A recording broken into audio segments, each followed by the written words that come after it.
In this video, I've compiled a list of creepy and disturbing Reddit posts. Viewer discretion is advised.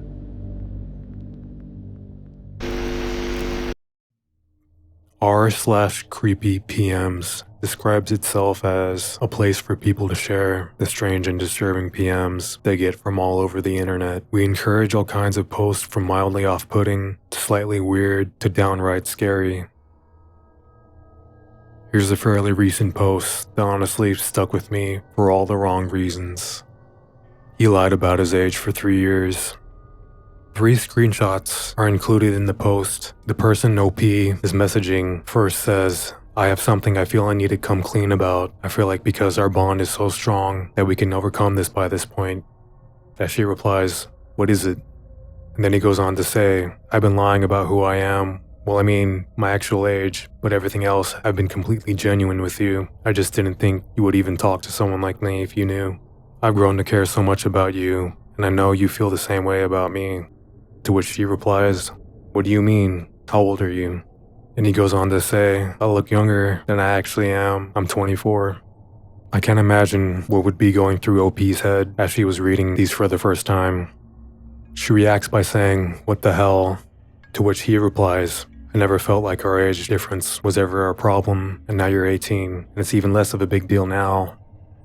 I've been online friends with this guy from another state for years now. I've known him since I was 15, and I thought he was 16, but I guess he was actually 21 at the time. His looks honestly fooled me. I feel so horrible right now.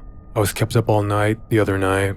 I guess he waited until I turned 18 to tell me the truth, thinking I would just accept him and the fact that he lied to me and basically groomed me. I immediately blocked him after he sent me these messages. I'm honestly losing faith in humanity. I can't shake this feeling. I made all my accounts private across all social media, and I'm going to contact the police. r/LetsNotMeet describes itself as a place to read spine-tingling, unusual, terrifyingly true stories about people you never want to meet again. I think my friend poisoned me and wants to eat me. I know this sub is usually just for scary stories and encounters, but I could really use some advice too, and I didn't know where else to post. I feel this suits this sub best. I, a 19-year-old female, have had this friend, a 19-year-old male, who I've known for many years, but was never really close to. Recently coming back from university for summer, I went back home and stayed with my parents. There isn't much to do in my hometown, except for hang out with friends, smoke and drink, so that's exactly what I did. While hanging out with my friends, I ran into the guy. I'll call him Saf for the purpose of the story. Saf has always seemed like a chill guy. Typical 90-year-old man who studies business, living off of daddy's money since he comes from a wealthy family. As soon as we reconnected, we developed a closer friendship. He started hosting at his house, and my friends and I would go. When we smoked, he frequently brought up his fantasies of killing and eating someone. Of course, all of us being high would just laugh it off and considered it to be shock humor. However, he would never laugh while making these jokes. We, my friends, had agreed it was pretty creepy, but we chalked it up to him just being too high. That is until I started hanging out with him alone. We have a pretty small friend group that hangs out nearly every day. Saf and I stay up pretty late after everyone's left, usually until the sun comes up, which is how we got so close, because it would just be us at the end of the night and he would drive me home. On one of those nights, we were with a group of friends and decided we would all take edibles. For context, we were at Saf's house. 3 hours into it, when all of us are pretty gone, Saf starts going on a tangent about how it would feel to pluck someone's eyeballs out. He starts going into detail, and my other friend asked him to stop talking because it was making him uncomfortable. He always did this, but this time, he really went into detail, explaining imagery, etc. Someone quickly changed the subject, and the night went on. About an hour later, my friend and I decided to look at the fridge for the munchies. As we look in the fridge for stuff to eat, I feel someone put their arm around my neck, and I feel something quite heavy putting pressure on it. And as I look down, I realize Saf is holding a knife to my neck and holding my other friend with his other free hand. "What are you guys doing?" he asked. Keep in mind, we are all very high. So I start laughing it off and going along with what I thought was just a joke. As my friend and I answer him, I realize he hasn't pulled the knife off my neck. and that he was in fact holding it closer to the point where I started to cough. Thankfully, the knife was quite dull, but it was still a massive kitchen knife. As soon as I realized he isn't letting go, I let out a scream. Nothing too loud or alarming. I was hoping he would also assume I was joking. He then lets go and walks away. The night goes on, and we quickly forget about what happened. Saf offers to drive my friend and I home at the end of the night when everyone's left. My friend and I didn't have a car or money, so we accepted. On the drive home, stopped at a red light. We made my friend get out and check the car was damaged because he had seen someone bump into it while driving. Neither my friend nor I saw this, but my friend got out the car anyway and checks. As he tries to open the back door to get in the car again, Saf locks it. The light has now turned green, and thank God it was only 5 a.m. because there were only 2 or 3 cars around, but they all started beeping and swerving as to not hit the car or my friend. As my friend and I are yelling for him to open the door, he drives a couple inches forward, putting the tire on my friend's foot. He then unlocks the door and watches my friend yell at him for being trapped under the tire. I look over at Saf and I see him hysterically laughing and putting the car in reverse for my friend to get in. Once we get back onto the road, he starts driving like crazy, which isn't unusual for him, but he was a lot more reckless this night. Now before you all judge me for staying friends with such a weird and dangerous man, keep in mind, it had never been this bad before. He just said really weird stuff every now and then, but I honestly thought it was an intrusive thoughts thing. I struggle with mental health, and I have the most vile and weird intrusive thoughts, so I thought that was it. As for the night, I have mentioned, we were all really high on edibles, so although I was very weirded out, I thought he must have been super high, and so I convinced myself I was just overreacting.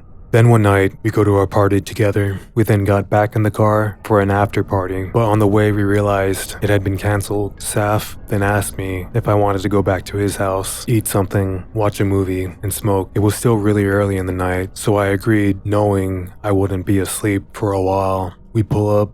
He tells me to make myself comfortable, and he's going to cook some pasta. Do you see where this is going? LOL. So I sit down, turn on a movie, and wait. He comes back out with the pasta, and I eat almost all of it, and a few minutes into the movie, I start feeling very ill. I mentioned this to Saf, and he said this probably just because I drank. But I only drank very little at the party, which was around 3 hours ago at this point, and haven't thrown up or felt nauseous from alcohol in years. As time goes on, I keep feeling worse and practically beg him to take me home. He refuses because he is in his house. However, this is the first time he's declined taking me home. At this point, I get a really bad feeling along with the sickness. My body decided I had to get out of there. I thankfully had some money with me, so I ordered a cab and went home. In the cab, on the way home, I started vomiting out the window because of how much pain my stomach was in. I get home and I just collapse, but I am unable to fall asleep because of how much pain I am in. Then I start thinking about all the times he's mentioned the desire to kill someone and eat them. He always talked about how he would eat a girl's thigh because he believes it would be the juiciest, how he would only eat a girl and not a boy.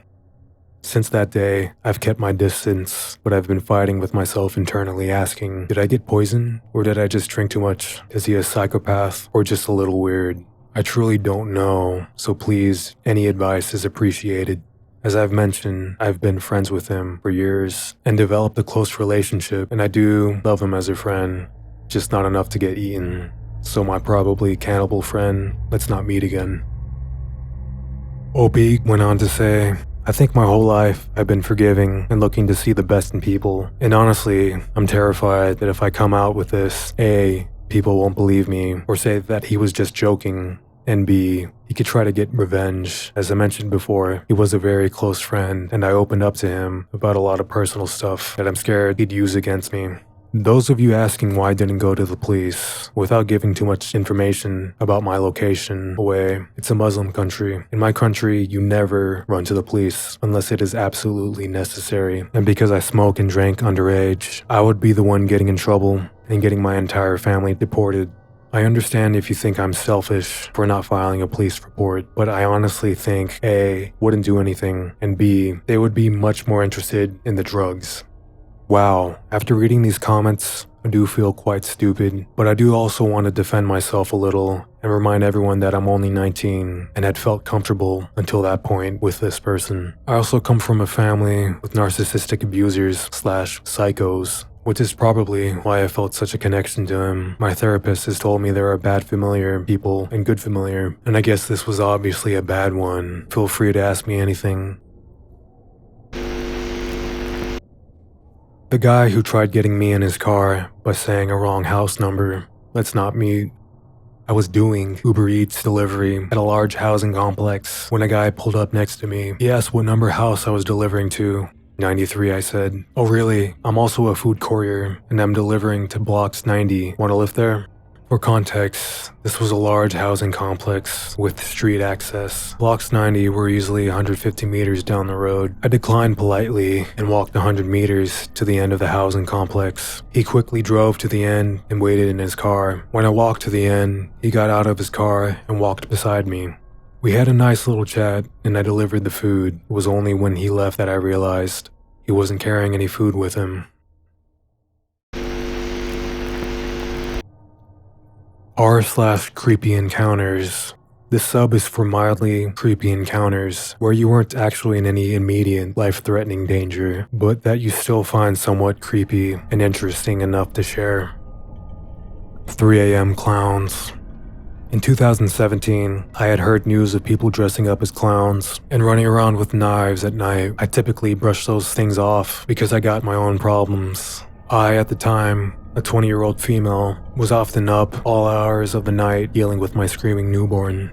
It was January/February, so we still had some snow, and I wasn't able to get out of the house often. Taking out the trash, which is located right out the back door, was usually the most I got of fresh air. One morning, I took out the trash and happened to glance over to the right and noticed footprints directly under the window to my baby's room. I walked over to inspect, and not only were there footprints, but there was also hand indentations on the window screen. Weird, but baby slept in my room, so not very concerned at the moment, but my boyfriend was losing his marbles. Fast forward a couple days, and I was up around 3 a.m. and heard not exactly what I would call screaming, but more of a screeching howl. We have lots of stray cats, so I kinda thought that's what it was and ignored it. Once the sun was up, I looked out the window and noticed a few sets of footprints that really didn't make sense, because it kinda looked like someone had just been passing in between the houses. But again, I blow it off because we had a drug house across the street, and we have had people cross through our yard before to get into that house.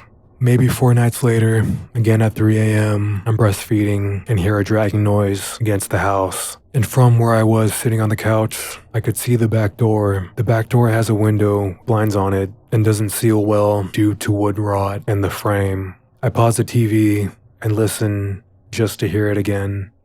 Not directly at the back door. Looking over, I can clearly see a looming figure just standing in the window, holding one of those big kitchen knives. And granted, the blinds were shut, so I'm seeing the creepy shadow version of this. He runs a knife across the window panes before softly knocking. Meanwhile, I'm trying to figure out what to do with the newborn latched on because my phone is in the bedroom and something in me doesn't want whatever this is out of my vision. So I stand up and readjust because I didn't want a screaming baby right then. And walking into my kitchen, I flick on the light and then said, just loud enough for him to hear me, "Hey man, I already called the police and I'm sure you don't want to deal with them, so why don't you go home?"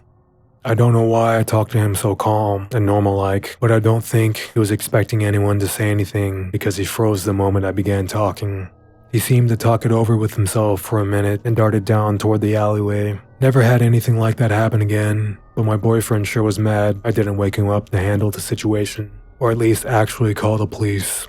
Not sure if this counts as a creepy encounter, but I sure was creeped out once my sleep-deprived self realized what happened. Opie went on to say, "Sometimes you don't live where you wanna. We are working on moving, but trust me, we have some security and do everything we can to get the little one safe, turning 7 soon.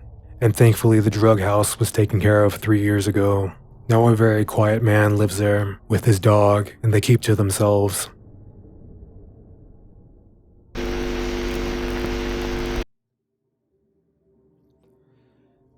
Thank you for watching. I just wanted to thank my subscribers. I recently just reached 75, now I'm on track to reach 100. So I'm really grateful with how this channel is turning out so far. I really do appreciate it. And this has been a great journey so far. I'm really loving this YouTube thing. like and subscribe. Go ahead and subscribe to Grizzly Grim Gaming for some horror gameplay, horror Let's Plays, and follow me on Instagram and Twitter. Love you and appreciate you. Thanks for all the support. Yeah, thank you for watching. Peace out.